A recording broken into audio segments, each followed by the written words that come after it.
Hey everyone, it's Michael GoosebumpsFan. Today I wanted to go ahead and talk about the Goosebumps episode adaptation of the very famous book from the old classic 62 book run of Goosebumps from the 90s. This is the TV episode two-parter called Attack of the Mutant. Now, mind you, I had not read the book pretty much ever until about 10 months ago. Maybe about a year ago, actually. I read it and I loved it. I thought it was absolutely amazing. It was one of R.L. Stine's greatest love letters to not only comic books, but to Marvel Comics. It feels so much like that. Even in the TV episode itself, you have in the background of the main character Skipper's room, who's a big comic book fan, you have like a cardboard stand-up we used to have all the time in the 90s and early 2000s from different groups and different different things like Freddy and Jason and so many different superhero things you could get, Star Wars and all that. I used to always want one of Anakin Skywalker when I was a kid, but he has one of Wolverine. This is such a cool, fun love letter to Marvel and to superheroes and stuff that Goosebumps did a spin on. Now, personally, I don't think it's the best love letter that Goosebumps has ever done to superheroes. There have been a lot. I've read the first of the Dr. Maniac books. It was called Dr. Maniac versus Robbie Schwartz. It's in the Horrorland series, and it was pretty good. I read it the other day. I did a review on it. Of course, like I said, I read Attack of the Mutant. That was really good. There was also my personal favorite at the current moment of the Give Yourself Goosebumps books called Little Comic Book Shop of Horrors, or Little Comic Shop of Horrors, something like that. It's fantastic. I recommend it so much if you love that or if you love the Universal Monsters. That book has both, and it's fantastic. But anyway, let's progress to the review. This particular two-parter are Season 2, Episodes 2 and 3. And like I said, it's a two-parter. It premiered on the same day, September 7th, 1996. I was about to turn 2 in that November, within a couple of months. So that's pretty cool. I personally think this is one of the best, if not the very best possibly. Maybe not nostalgia-wise, because that would be not a Living Dummy 3 for me, but for this particular one, this might be the best of the whole series of Goosebumps TV episodes. This is fun, it's silly, it's wanky and crazy, and it has a cameo from Adam West playing a superhero that's going against the main villain. It has a lot of humor. It's a very, very over-the-top, cartoonish, comic book type feel. And it's great. It's really great if you love old-timey comics, like, again, original Marvel, like, we're talking like the 60s era of Spider-Man when Stan Lee was still writing and whatnot. This has such a feel of the Stan Lee Spider-Man stuff and some other things, too, that he did, like X-Men. It just thrives off of that, and I love it for that. It's so much fun, and this whole episode, of course, these two-parters, were directed specifically by William Fruit, who did The Haunted Mask 2, Part 1 and 2, but just The Haunted Mask 2, both parts to that two-parter. Attack of the Jack-O-Lanterns. He did so many different episodes I've talked about recently that I love this man's work. I think he also did Welcome to Dead House, I believe. I'm pretty positive that I said that last night in my review for that, but anyway, it's great. If you haven't seen Attack of the Mutant, you're missing out tremendously, especially if you're a big comic book fan. I would personally recommend reading the book first, to get all the really cool, really good surprises and twists done better there, rather than here, where you have it relatively done well, but not as good. I would say that both of the book and the episode, I would say, personally, I love both. I think they're both pretty much par for par. They're great. They both have their best moments, because the cheesiness of the Goosebumps TV show and kind of that cheap, bad CGI at times look to it, it fits for what the subject matter is, being a comic book focused episode, or two-parter for that matter. And it works so well. I love it. I wanted to wait off until I got this DVD to do this video about the episode thing, just reviewing it, because I wanted to have the DVD really bad, and I love this two-parter. It's so great. I want to reread the book at some point this year. I might even buy a new copy of it, just because I want it for, like, beach trips and stuff like that in the future. Maybe for my honeymoon this year. I don't know. God willing. But Attack of the Mutant is a fantastic book. Whether you're talking about the old classic Goosebumps or whether you're talking about the new stuff or anything, just Goosebumps in general, Attack of the Mutant is a giant highlight. For anybody who doesn't happen to know the story of this, whether you haven't seen the TV episode or you haven't seen the book, they are pretty close and similar. Of course, I'll keep it very spoiler-free because I don't like to ruin things for people, especially the really big special episodes like this. Essentially, there's a young man that's, I don't know if he was nicknamed Skipper. I'm pretty sure that's his nickname and not his real name. I could be wrong about that. Maybe that is his name. Anyway, his name is Skipper, and he loves comic books. He has a particular one that he loves to death called The Masked Mutant. And this Masked Mutant is like the villain of that comic universe, man. What he loves to watch and read. And he stays loyal to this. He reads every single issue. He collects it. He has some of the most expensive comics you could possibly find. And it's hard to really pinpoint where this takes place at, or when, really, that it takes place. His parents are, like, right out of the 1950s, but it looks like it takes place in the 1990s, and, like, the kid, Skipper, has a dad that, like, reminds me of George McFly in the first Back to the Future, you know, Marty McFly's dad. You know, Skipper does not sound like a mere name, it sounds like a nickname like your dad in the 50s would have called you. I don't... He's fun to watch. I love the actor that's playing him. I love the actress who's playing the mom, too. They're very, very suitable for these roles. I think they're very fun. They constantly nag Skipper about reading so many comic books and being so sucked into that because, like a lot of people in the 1950s, they claim that kids would have their brain rotted by reading too many comics. It was fun. I like that aspect to this. I don't remember how much that was played up as like a 1950s parody type thing in the novel, but here I really like the execution of that. I think it works really well for what the subject matter is about comic books and everything else. Now Skipper, for anybody who doesn't know, happens to get off a bus one day. He takes the city bus all the time. He gets off at a certain area because he missed his spot after he met a young girl named Libby, who also likes comics, but not the same kind of stuff he likes. She likes more like the Mickey Mouse type stuff. Beanhead, I think, is one of the names. Something really cutesy and cartoonish for children, like a Steamboat Willie type thing. And Skipper gets off after he misses his spot and after he meets Libby and she has him distracted and stuff. And he starts to get off the bus. He goes near a dock and he sees the headquarters that were revealed in the recent issue of The Masked Mutant. So his curiosity is, okay, well, did the Masked Mutant come to life? How is this here? How is this even real? And it unfolds this whole thing, just this whole plot that just keeps evolving more and more into some crazy stuff that Skipper gets sucked into, and eventually Libby gets sucked into too, trying to help out Skipper figure out all this stuff. One of the things about that dock area where the Masked Mutants warehouse, headquarters, whatever you want to call it is, it looks like the areas and that very grayscale look of GTA 4. I love that. It reminds me of GTA 4 every time I watch the episode. Out of the 2 times that I have seen this episode, it reminds me of Grand Theft Auto 4 every time that I see him go around those docks where that bridge is over top of him and everything else.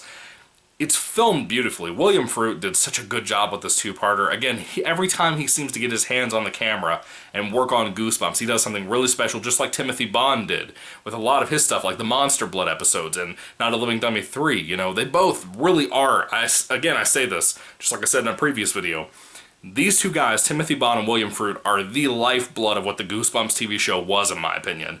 They made the show special. And let's also give excuse me, I can't even talk. Let's also give a round of applause to the music. Whoever designed the music here, I don't know if it's the same guy who typically does the music for Goosebumps, like the theme song and all that, and the other episodes' basic music, the basic themes for certain episodes. Whoever did the music here was amazing. It, at times, has this, like, 1980s feel to it. It's fantastic. I love it so much. I love that the headquarters for the Masked Mutant are so colorful. Once we get inside of there and Skipper's looking around and with Libby and stuff, it's so colorful. It looks like something out of Roly Poly Oly. You know, it's just giant red and blue and yellow columns. It looks like a comic book, and I love that about it. At least an old-time comic book, like what you would have seen in like the Justice League in the 1940s era of comics. You know, like the Golden Age type stuff. It's freaking great. I love it. I love looking at it. I think it's a beautiful looking episode, aside from a lot of the CGI shots that kind of remind me of the prequels from Star Wars, where you can clearly see like reflections of green and stuff on the actors and stuff. It ain't perfect as an episode, but I love it. I think it is genuinely one of, probably in my top 10 of all of the Goosebumps episodes I've seen. It's not scary. It might be a little bit intense for people who are showing this to their kids, because kids get scared a little easily, depending on what they've watched and what they've experienced in life already. This might get a little tense at times. Not really scary at all. It has a lot of humor to it, has a lot of insanity to it, especially with the main bad guy, the Masked Mutant, who literally looks like a Bible Man villain. I love the costume. I do. I don't care how awful it is with the fake styrofoam muscles. He looks like he's in the new Shazam movie with, you know, Zachary Levi. I love the costume, though. I love the mask. I love certain things they did with the Masked Mutant. They did this one Freddy Krueger-like thing at the very beginning of the first episode, in the first part of the two-parter, where it was like a comic book laying on the bed, and the Masked Mutant was like pushing through the comic, and the comic was like stretching up, kind of like in the first Nightmare on Elm Street from back in the day with, you know, the old Robert Englund movie, where he's coming out of the wall and trying to grab Nancy. It looked like that, and it was freaking great. I love watching that scene every time that I watch this. It just, there's something unnerving about that every time I see it. And then you have other scenes like the chair scene. That's freaking great. And like I said, you have cameos. Well, a cameo. The big one is Adam West. Adam West is amazing in this. He's just goofy and silly old Adam West that you saw in like Family Guy, and you know, the guy that you would see playing kind of like a parody of Batman, where he played the 1960s Batman from the old, you know, pow bang type Batman that you see parodied all the time nowadays for kids who are younger who happen to be watching this. If you don't know about that Adam West Batman show, you've missed out a lot. That was like one of the first feature films of Batman, was the Adam West film. Now, I love Adam West. I'm sad that he passed away the other year. And when I found out that he was in Goosebumps at some point, I already loved him before that. But knowing that he was in a show that I loved so much and never saw this episode that he was in, or this two-parter that he was in, it made me sad when I realized that. And I think I saw the episode for the first time last year when I read the book. And I don't think I knew that he was in this until I saw it. And I think he was already gone by that point. I could be wrong, maybe I'm wrong about that in my head, but I think he was already gone by the time that I saw the Attack of the Mutant episodes for the first time. So there's something special here for me. I saw it around the time, I believe, that Adam West passed away, something like that. And I don't know, it hits me in a way every time I watch it. It just makes me kind of sad. I hope that he was born again and saved, so I can maybe meet him someday. I don't really know anything about Adam West's personal life. But to have him here, it was wholesome and it was funny. And he was just this crazy superhero called the Galloping Gazelle. Skipper has to go save him at one point. That was fun. Again, I'm keeping everything as spoiler-free as I possibly can, but I wanted to mention the Adam West cameo. It's just special. This whole episode just feels like a special love letter. Just like the book does. Just like the book does. It feels like it wanted to accomplish what R.L. Stine accomplished with that book. A lot of the Goosebumps episodes adaptations, they don't feel like that. A lot of them might get the tone right. A lot of them might get certain aspects better than the actual books do. But this one feels par for par with the book. Like I said, it feels like it's trying to do exactly what the book did in an even special way. An even more special way, that is. I'm trying to think if there's anything I missed that I really want to talk about. Okay, let's talk about the acting a little bit. The kid that plays Skipper, he's great. The girl playing Libby, I think she's mostly good for the most part. There's a couple of lines I would have gotten, you know, a couple more tries on, but thought she did a really good job, frankly. I love the guy who plays the Masked Mutant, as horrific as his poses are in this, where he'll just be talking to somebody and he'll have like his hands awkwardly up like this. They don't look like out like here, like in Dragon Ball Z. They look like right here, like a bad boxer that's about to get his nose broken. And every time he speaks, he has to do like a Hulk Hogan type pose and stuff. It gets obnoxious, but it's supposed to be. And the actor gets that, the director gets that. It works. And with the soundtrack, they get that too. You know, they get that with the scoring of the episode. They know what they're doing. It's clearly like a parody type thing. Maybe not the best of parodies, but it very much is that, and it celebrates itself in that, and I love it for that. It's fun. The whole two-parter is just fun, plain and simple. Again, very colorful, just enjoyable. It's just something you could sit down and enjoy. That's one of the things I love about Goosebumps, whether it be the books or the TV episodes. It's kind of like what I feel about the Twilight Zone and Tales from the Dark Side and all of these other things. They are, except for Twilight Zone's more of an intelligent type thing, Goosebumps and Tales from the Dark Side and Tales from the Crypt are just kind of mindless entertainment. Just sit down, turn your brain off, and watch it. And that doesn't mean it's badly made a lot of the time. The big majority of the time, I actually think it's very well made, especially with the books for Goosebumps. And you can just enjoy it, have a good time. You don't have to think too hard. Everybody, kids, adults, teens, everybody can be on the same page and just talk about whether they like the story's execution or not. They don't have to go too in-depth about arguing themes and analogies and all kinds of nonsense. They don't have to do all that. And it makes it even more fun with this. It makes it Goosebumps even more enjoyable. And I think Attack of the Mutant's simplicity with the novel and the episodes as an adaptation are so simple and fun that I don't see how anybody could watch this, whether they're a fan of Goosebumps with all its little monsters and 1950s style horror. if they don't even like that, I cannot see them not liking this. I can't. I think everybody who would give this a chance would like it. Even if you're just a comic book fan and you know who Adam West is, I think you would be able to possibly appreciate what this is. It's very fun, it's well done, and again, it's a love letter, and I love it for that. If I had to rate the Attack of the Mutant two-parter episodes from the old TV show of Goosebumps, the 1990s show, on a 5-star basis, I'd easily give this a 5 out of 5. It ain't perfect. Again, there are some problems. I talked about that a little bit. Not too much, but a little bit. More like nitpicks, but there are some issues. Some weird fast forwardings when people are doing stuff. Like when Adam West spins in a circle with his cape out. The CGI isn't always best. Like I said, a lot of green screen type reflections and stuff that are really amateur mistakes even for the 1990s and a kid's show. But it's so special. It has such a great campy feel to it that still works, in my opinion. It's still really good, still really fun, and that's what matters. I give it a 5 out of 5. Easily. I love it. I adore it. I think, even though I think the book and this are on like the same parallel for the most part about every aspect almost, I think I love the book more. I think. I'm not really sure. I've only read it the one time. I've seen this twice.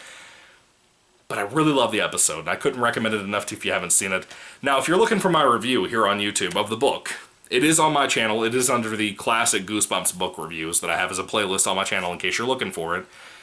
It is not on camera. It's actually a microphone audio recorded radio type looking thing. I just have a picture of the video, or a picture of the book cover up. So in case you're looking for me and you can't find my review, that's what it'll look like. Just wanted to throw that out there for anybody who happens to be looking for the review and can't find it. Again, just go to my channel, go to the playlist. You'll find it under the classics section. There's like 25 reviews right now, something like that. But anyway, please let me know what your thoughts are on the Haunted, not the Haunted Mask, on the Masked Mutant, or Attack of the Mutant is what the episodes are called. What are your thoughts on the book? What are your thoughts on all the different things that happen in the book and in the episode? I know that this doesn't have every event from the book, but it's pretty close. It's pretty close about having everything almost. I love it. I love all of it. It's one of my favorites. I understand why people like Zach Baby TV here on YouTube adore it and have always cherished it and consider it his favorite. It's great. It's really, really great. Anyway, what are your thoughts? Put everything down below, guys. I'd love to hear what you have to say, especially about my review, whether you agree with me, whether you disagree with me, anything like that. I'd love to hear what you have to say about all that. Thank you for watching, and I don't think I have anything else to say. May the Lord Jesus Christ bless you guys today, and goodbye.